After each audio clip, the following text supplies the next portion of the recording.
Senator Duckworth. And here she is, the lady of the hour. Okay, good afternoon, everyone, and I want to thank both Senators Kaine and Duckworth for joining me. Now, we know this is a moment of great national challenge. COVID-19 is surging. People are dying. More people are getting sick than ever before. Families are struggling. Businesses are shuttering. People lose jobs. It's awful. Everywhere you go in this country, it's awful. So the election's over, and the country is ready, eager to move, to get us to move so that we can begin healing the process. The country wants us to come together and get something done to deal with this COVID crisis. But Senate Republicans have continued denying the election results, and they are holding America back. The classic example today was the chairman of the Judiciary Committee calling around to states to try and interfere with the process. That was reckless, inappropriate. Instead of meddling with the vote counting in states that Trump lost, Lindsey Graham ought to be calling Senator McConnell and telling him to stop blocking COVID relief for small businesses, working families, state and local governments, hospitals, you name it. After the election, Americans expect us to put aside our partisan differences and do the job they sent us to do. So how do Senate Republicans respond? Instead of working to pull the country back together so that we can fight our common enemy, COVID-19, Senate Republicans continue to push debunked conspiracy theories, denying reality, poisoning the well of our democracy. The Republican shenanigans include indulging the president's temper tantrum, and it endangers our national security, as you'll hear about, makes it harder for us to fight COVID. Everyone, regardless of party, should want President-elect Biden to be successful in vanquishing the pandemic. But delaying the start of an orderly transition makes that a lot harder to do. It's outrageous that the Trump administration has refused to provide the president-elect with high-level intelligence briefings or brief the transition on the vaccine distribution plan. These are essential to ensuring that our country remains safe and the COVID vaccine is distributed quickly and effectively and efficiently. That's how we can get our country back to normal. Americans want us to have a smooth process. They want us to put politics aside and get something done. But Senate Republicans are distracted by an angry, petulant president. They're afraid of his wrath. They're afraid of what he might tweet about them. His refusal to accept the results of the election make it harder for Congress to move forward. So the bottom line is very simple. We know that Donald Trump will never act like an adult. But what about the Senate Republicans? Do they have to mimic him in his childish and infantile behavior? They need to get the message to the president that it's over. For the good of the country, he should transition appropriately with the Biden team and help us get some real COVID relief in a bipartisan bill. Senator Kaine.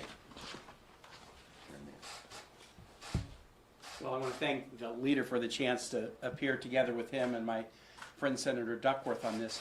If you look at inaugurations in American history, I would argue that the inauguration that will take place in January is probably the toughest for our country since March of 1933, the FDR first term.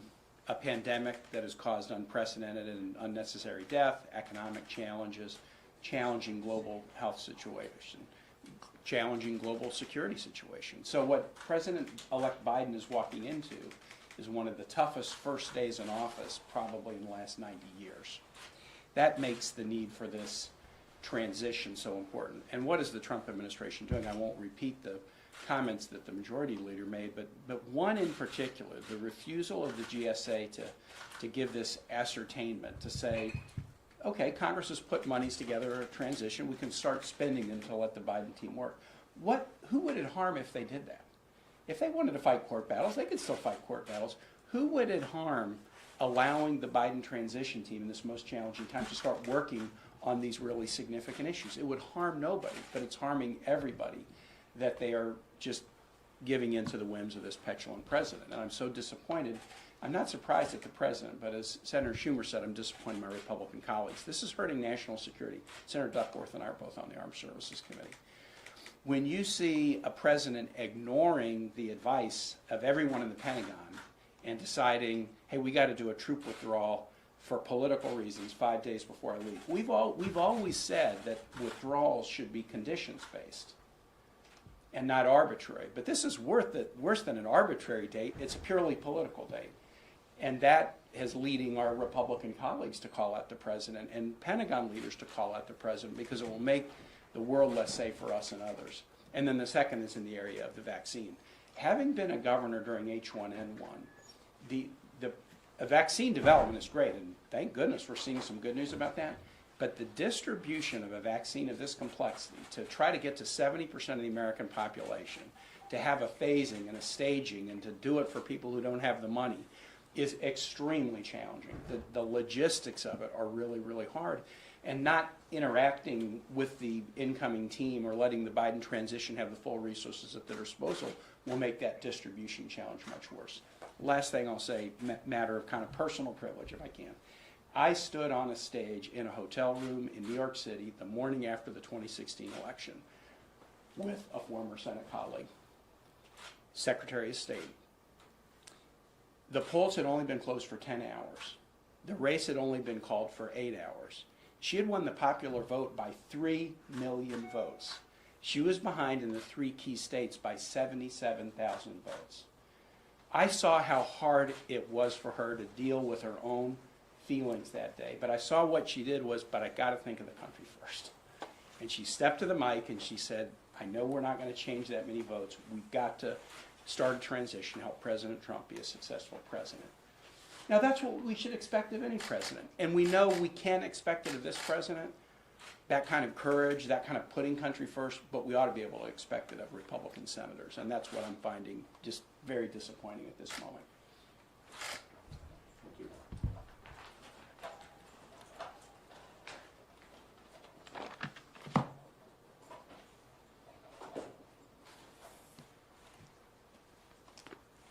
Thank you. Thank you, Tim. Thank you, Leader. You know, at the height of a global pandemic and in the depths of a national recession, Donald Trump has endangered our national security by forcing the Pentagon into his latest culture war. Since the moment that it was clear that he was going to lose, he has been spewing baseless conspiracy theories and using these lies as a rationale to refuse to accept the results and make the first steps towards a peaceful transition of power. These lies could lead to more Americans dying from COVID-19 because they cannot be vaccinated quickly enough, but they could also have serious national security implications.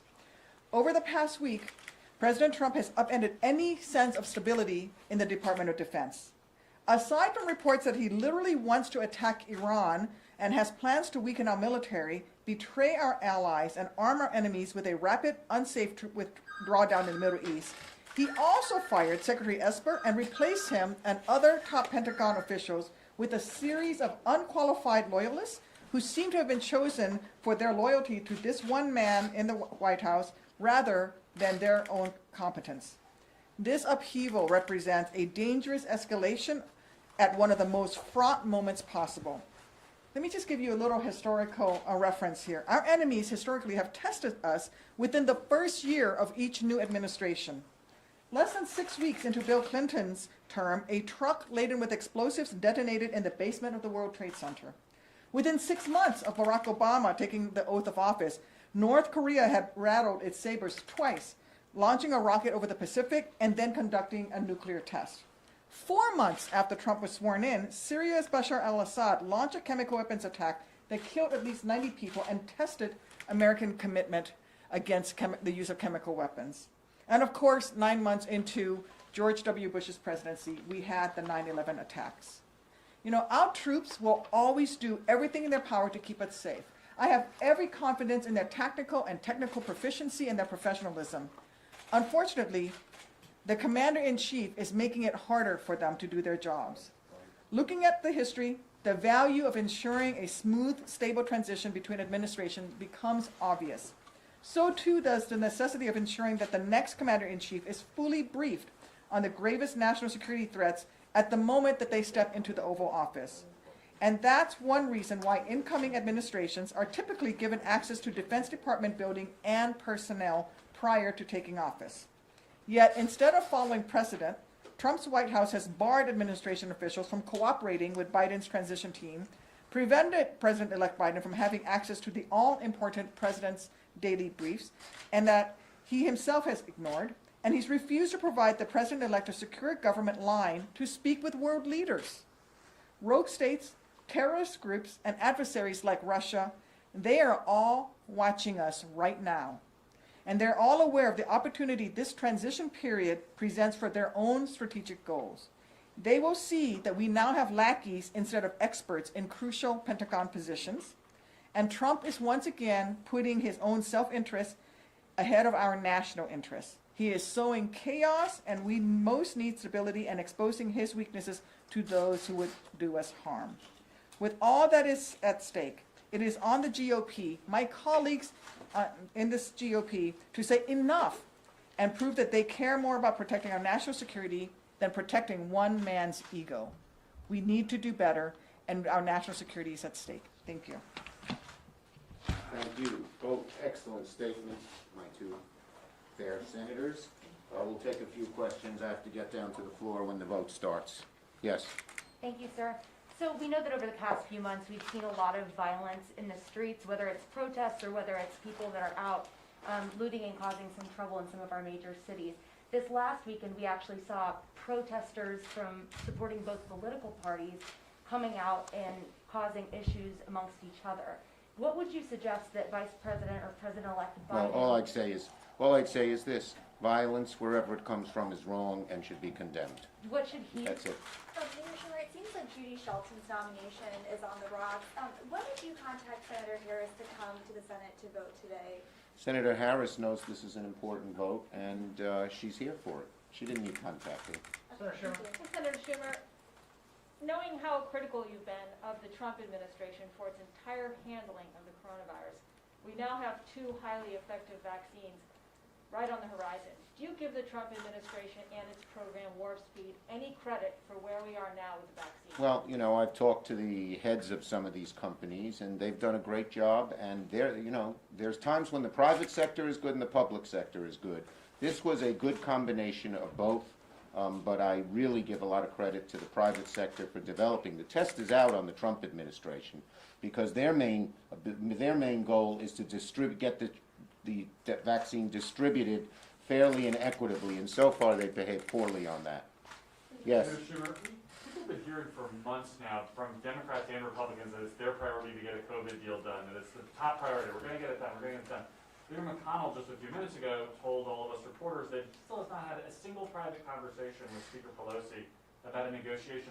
What do you say to people I've who said see this as a complete failure?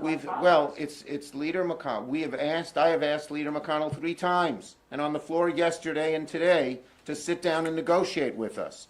According to some of his own members, they don't even know what he's doing.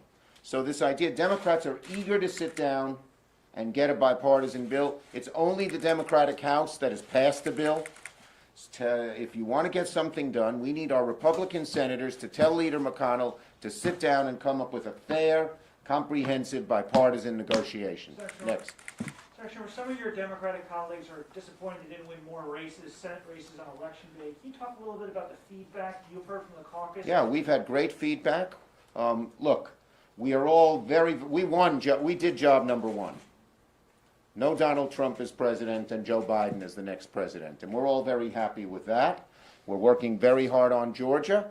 And, we're going to examine the races that we didn't win and try to figure out why. Next. Senator Schumer, on this troop drawdown from 4,500 to 2,500 in Iraq and Afghanistan, do you think that this is sort of in line with the public sentiment?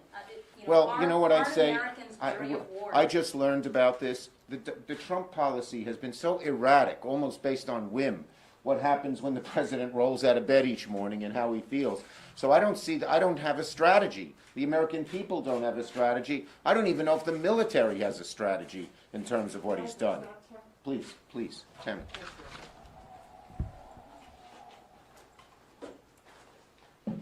Started? Okay. This is the last answer. Sorry. No one wants the troops home more than I do.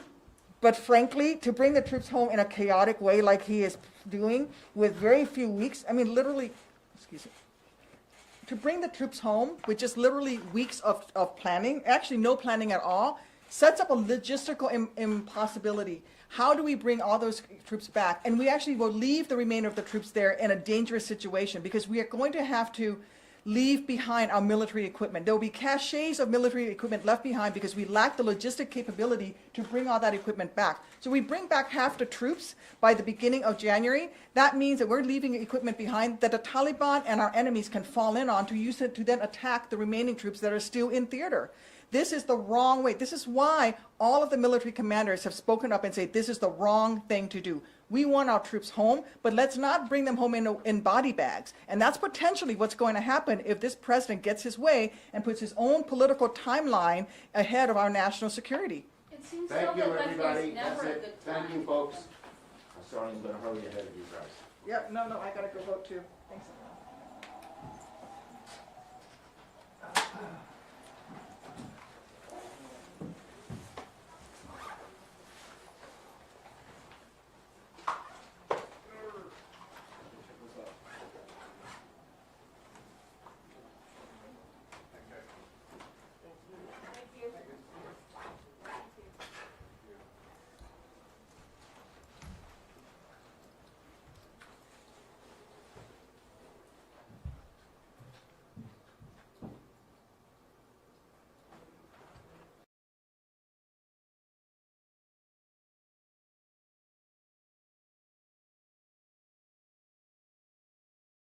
Thank you, Mr. Chairman. In the late 19th century, the heads of the biggest corporations in America, the robber barons, got together and they set rates, they set prices, they determined how they would control information flow, they determined how they get rid of competition. And I'll be darned if we aren't right back there again. Except for this time, you're the robber barons. Your companies are the most powerful companies in the world, and I want to talk about how you're coordinating together to control information. In recent days, my office was contacted by a Facebook whistleblower, a former employee of the company with direct knowledge of the company's content moderation practices, and I want to start by talking about an internal platform called Tasks that Facebook uses to coordinate projects, including censorship. The Tasks platform allows Facebook employees to communicate about projects they're working on together. That includes Facebook's censorship teams, including the so-called community well-being team, the integrity team, and the hate speech engineering team, who all use the Task platform to discuss which individuals or hashtags or websites to ban. Now, Mr. Zuckerberg,